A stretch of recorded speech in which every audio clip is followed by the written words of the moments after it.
नकली बादशाह। हाँ हाँ, आज से हम तुम्हारे बादशाह हैं। आज से इस जंगल में हम राज करेंगे। तुम सब हमें प्रणाम करो।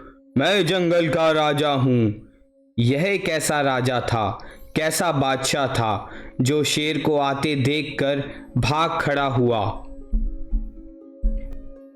एक बार भूख से दुखी एक गीदड़ जंगल से निकलकर गांव की ओर आ गया। उसने सोचा, गांव में तो कुछ ना कुछ खाने को मिल ही जाएगा। जंगल में रहकर तो भूखे मरने वाली बात है। पापी पेट तो ऐसी ही चीज़ है, इंसान हो या जानवर, सब भूख से व्याकुल होकर पागल हो जाते हैं। यही हाल बेचारे उस गीदड़ का था। भूख से बेहाल होकर वह गांव की ओर चला आया। गांव से बाहर चौराहे पर थोड़ा बहुत तो खाने को मिल गया, लेकिन उसकी भूख इतनी प्रबल थी कि उससे पेट नहीं भर सका। अब वह फिर गांव की ओर चल पड़ा। वहां पर बैठे कुत्तों ने जब एक गीदड़ को गांव की ओर आते देखा तो सब के सब उस पर टूट पड़े। शायद किसी ने ठीक ही कहा है कि जब गीदड़ की मौत आती है तो वह गांव की ओर भागता है।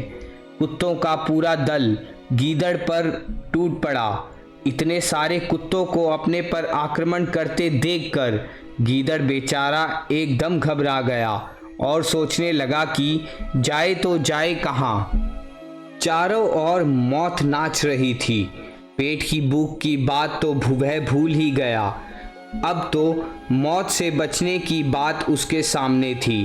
कुत्ते उसके पीछे भाग आ रहे थे। वह मौत से बचने के लिए अंधाधुंध भाग रहा था और छिपकर जान बचाने को कोई स्थान तलाश कर रहा था।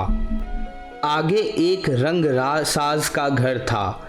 उसने कपड़े रंगने के लिए बहुत बड़े टब में नीला रंग तैयार कर रखा था ताकि सुबह उठकर कपड़े रंग सके। मौत से डरता गीदड़ इतना तेज भागा कि वह सीधा जाकर उस नीले रंग से भरे टब में जा गिरा। अब कुत्तों ने समझा कि गीदड़ भट्टी में गिरकर मर गया है, इसलिए वे सब के सब पीछे मुड़ गए। कुत्तों को वापस जाते देखकर गीदड़ के मन को शांति मिल गई कि वह मौत के मुंह से बच तो गया। उनके जाते ही वह टब में से निकला और रंगसाज के घर में खाने की तलाश करने लगा। उस समय जो भी उसे मिला उसने खा लिया। पेट भरने के पश्चात वह फिर वापस जंगल की ओर चल पड़ा। नीले रंग के पानी में डूब कर वह पूरा नीला हो चुका था। इस हालत से उससे देखकर कोई कह नहीं सकता था कि यह कोई गीदड़ है। जैसे ही वह जंगल में वापस आया तो जंगली जानवरों ने उसका गहरा नीला रंग देखकर बड़े आश्चर्य से उसकी ओर देखा।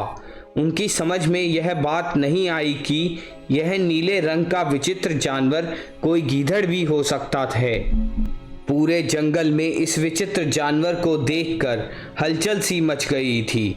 सब जानवर उससे डरने लगे और डर के मारे इधर उधर भागने लगे।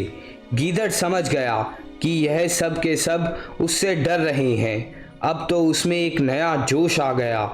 उसे ऐसा लगा कि वह काफ़ी शक्तिमान हो गया है।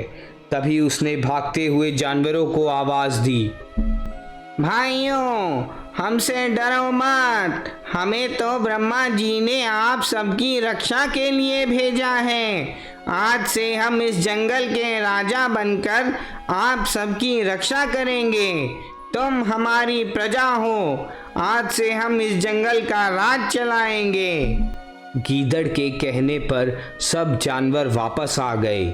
उन सब ने मिलकर अपने नए राजा का सम्मान करते हुए उसे ऊंचे मंच पर बैठाया।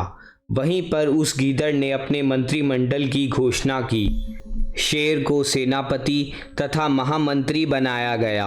भेड़िए को रक्षा मंत्री, हाथी को गृह मंत्री बनाकर इस नए रूपधारी गीदड़ ने अपने आप को जंगल का राजा घोषित कर दिया। जो गीदड़ कल तक भूखा मरता था, आज उसकी सेवा में सारे जानवर तैयार खड़े थे। शेर और चीते उसके लिए हर रोज नए नए शिकार लाते थे, जिसे वह बड़े मज़े से खाता। छोटे मोटे जानवर उसकी सेवा के लिए तैयार रहते। कुछ ही दिनों में उस गीदड़ का सारा जीवन ही बदल गया। खूब मोटा ताज़ा हो गया। अब तो उसके जीवन में आनंद ही आनंद था। खूब खुला खाना, आराम की नींद, सोना। उसके भाई बांधवों से कभी सोचा नहीं था कि वे शेरों पर राज करेंगे। एक बार साथ के जंगल से गीदड़ों का एक बहुत बड़ा दल शोर मचाता हुआ उस जंगल में आ गया। सब के सब मस्त होकर नाच रहे थे, गा रहे थे।